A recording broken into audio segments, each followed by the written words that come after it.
ஹரியின் மனதில் திருமணத்தின் பின்னும் ஒரு சிந்தனை அச்சம் நிறைந்தது. மருத்துவமனையில் மனைவியை பார்த்தபோது அவன் மனதின் சுட்டியில் எதுவும் மனமாடியதில்லை. அங்கு ஒரு அழகிய பெண்ணின் மயக்கும் பார்வையில் அவன் நேர்காணலுக்கு உருக்கினாலான அந்த சந்திரத்தை ஒரு பார்வையுடன் அணைத்தான். அவன் வெளியே போக வேண்டிய நேரமில்லை. அந்த வேதனை எதிர்கொண்டு பெண்களுடன் ஒரு புதிய அறிமுகத்திற்கு அக்கறை காட்டுகையுடன் இருந்தான். ஹரிக்கு பெண் என்றால் போதை. அவன் திருமணத்திற்கு பிறகும் அந்த குறும்புகள் கூடிக்கொண்டே இருந்தன. தவிர வேறு எந்த மாற்றமும் அவனிடம் நிகழவில்லை. எப்போதும் எங்கு சென்றாலும் அவன் அந்த ஒரு சிந்தனையிலேயே இருப்பான். அவனுடைய கண்களுக்கு ஒரு விதமான வசியம் இருந்தது. அவனுடைய பார்வையை காமத்தை விரும்புபவள் அடையாளம் கண்டு கொள்வாள். அப்படி சொந்தமாக்கிக் கொள்பவளின் சூட்டை அவன் ஒரு முறை மட்டுமே அனுபவிப்பான். திருச்சூர் மாவட்டத்தில் மிகவும் பிரபலமான மருத்துவமனையில் தான் ஹரி தன் மனைவியை சேர்த்திருந்தான். மற்ற மாவட்டங்களில் இருந்தும் மக்கள் அங்கு வந்த வண்ணம் இருப்பார்கள். அங்கிருந்து ஒரு நோயாளி திருப்பி அனுப்பப்பட்டால் பிறகு வேறு எங்கும் கொண்டு செல்ல வேண்டியதில்லை. பிரசவம் 2 அல்லது 3 நாட்களில் நிகழும். வண்டியில் இருந்து பொருட்களை அறைக்குள் கொண்டு வைத்தான்.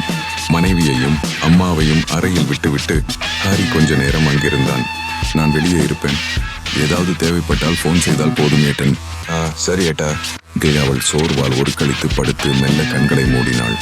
ஹரி பார்க்கிங்கில் சென்று காரை திறந்து டேஷ்போர்டில் இருந்து சிகரெட் பாக்கெட்டை எடுத்து ஒன்றை பற்ற வைத்து உதட்டில் வைத்தான். மேகமூட்டம் இருந்ததால் என்னவோ நல்ல வெப்பம். அவன் சிகரெட் துண்டை காலால் மிதித்து அணைத்தான். மருத்துவமனையின் புதிதாக கட்டப்பட்ட பிளாக்கிற்குள் நுழைந்தான். ஸ்கேனிங் மற்றும் பல்வேறு வகையான சோதனைகள் நடக்கும் பிளாக் என்பதால் முழுவதும் குளிரூட்டப்பட்டிருந்தது. ஹரி அங்கு வந்து போய்க் கொண்டிருந்த ஒவ்வொரு பெண்ணையும் கவனித்தபடி அங்கிருந்தான். அவர்களின் அங்கு அசைவுகளையும் சைகைகளையும் அவன் பார்த்து ரசித்துக் கொண்டிருக்கும் போது 20 வயது மதிக்கத்தக்க ஒரு பெண் அங்கு வந்து அவனுக்கு எதிரே உட்கார்ந்தாள். பழைய நிறம் மங்கிய ஒரு சுடிதாரை அவள் அணிந்திருந்தாள். ஆனாலும் அவளுடைய அழகில் அது மறைந்து நின்றது. பெரிய கருமையான கண்களுடன் விரிந்த விழிகள், நீளமான மூக்கு, சிவந்த பவள உதடுகள், நெற்றியிலும் 2 காதுகளிலும் விழுந்து கிடக்கும் சுருண்ட முடிகள், வெளுத்த கைகளில் பச்சை நிறத்தில் சிறிய ரோமங்கள். இவ்வளவு அழகான பெண்ணை இதுவரை பார்த்ததில்லை என்று மனதிற்குள் சொல்லிக்கொண்டு இமைக்காமல் ஹரி அவளையே பார்த்து கொண்டிருந்தான். அவள் கீழே பார்த்தபடி ஏதோ யோசித்துக் கொண்டிருந்தாள். ஹரி எழுந்து அவள் அருகில் இருந்த காலியான நாற்காலியில் போய் உட்கார்ந்தான். எங்கே வீடு? அவள் முகத்தை உயர்த்தினாள்.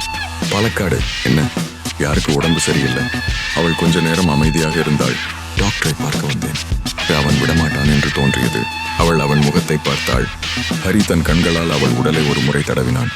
அவள் சொன்னாள், டாக்டரை பார்த்து முடித்து விட்டேன். திரும்பி போகத்தான் காத்திருக்கிறேன். ஆனால் வீட்டுக்கு போக நேரடி பஸ் சாயங்காலம்தான். அதுவரை இங்கே இருக்கலாம் என்று நினைத்தேன். ஹரி பிறகு எதுவும் யோசிக்கவில்லை. நேரடியாக தன் விஷயத்திற்கு வந்தான். நான் ஒரு நண்பனை செக்கப்புக்கு கூட்டி வந்தேன். அது முடியும் போது சாயங்காலம் ஆகிவிடும். 10 மணிதானே ஆகிறது. சாயங்காலம் வரை இங்கே இருக்க வேண்டும். ஆட்சேபனை இல்லை என்றால் நாம் இருவரும் சேர்ந்து வெளியே சுற்றலாமா? சாயங்காலம் நான் பஸ்ஸில் ஏற்றி விடுகிறேன். ஆம், சரி. வேறு சொல்லவில்லையே ஜலஜா. ஹரி அவள் சம்மதிப்பாள் என்று நினைக்கவில்லை. அவன் சந்தோஷத்தில் ஒரு குட்டிக்கரணம் போட தோன்றியது. அவள் காரில் ஏறி உட்கார்ந்தாள். அப்போது பலத்த மழை பெய்தது. ஹரி சந்தர்ப்பத்தை பயன்படுத்த தொடங்கினான். நான் பக்கத்தில் உள்ள முனிசிபல் பார்க்கில் போய் உட்காரலாம் என்று நினைத்தேன். பயங்கர மழை. நமக்கு பக்கத்தில் ஒரு ஹோட்டல் இருக்கிறது, அங்கு போய் உட்கார்ந்து பேசலாம். யாருடைய தொந்தரவும் இருக்காது. ஆமாம், சரி. ஹரியால் நம்ப முடியவில்லை. எவ்வளவு வேகமாக இவள் எனக்கு வசப்படுகிறாள். அவனுக்கு கனவு போல் தோன்றியது. கார் ரோட்டரி 5 ஸ்டார் ஹோட்டலில் பார்க்கிங் செய்தது. ஹரி ரூம் எடுத்து அவளையும் கூட்டிக் கொண்டு உள்ளே சென்றான். நிறைய பெண்கள் அவன் வாழ்க்கையில் கடந்து போயிருந்தாலும் இவள் அவனுக்கு ஒரு ஆச்சரியமாக முன் நின்றாள். கதவை மூடியதும் அவன் அவளை வாரி அணைத்தான். காட்டு மல்லிகை வாசனை அவளுக்கு. எனக்கு குளிக்க வேண்டும்.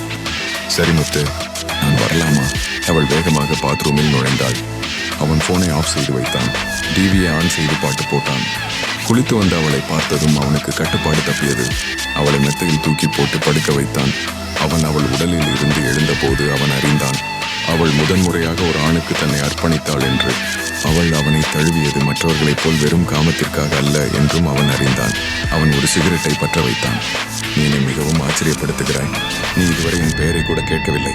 இருந்தும் உன் விலைமதிப்பற்ற எல்லாவற்றையும் நீ எனக்கு கொடுத்தாய். இதற்கு பதிலாக நான் உனக்கென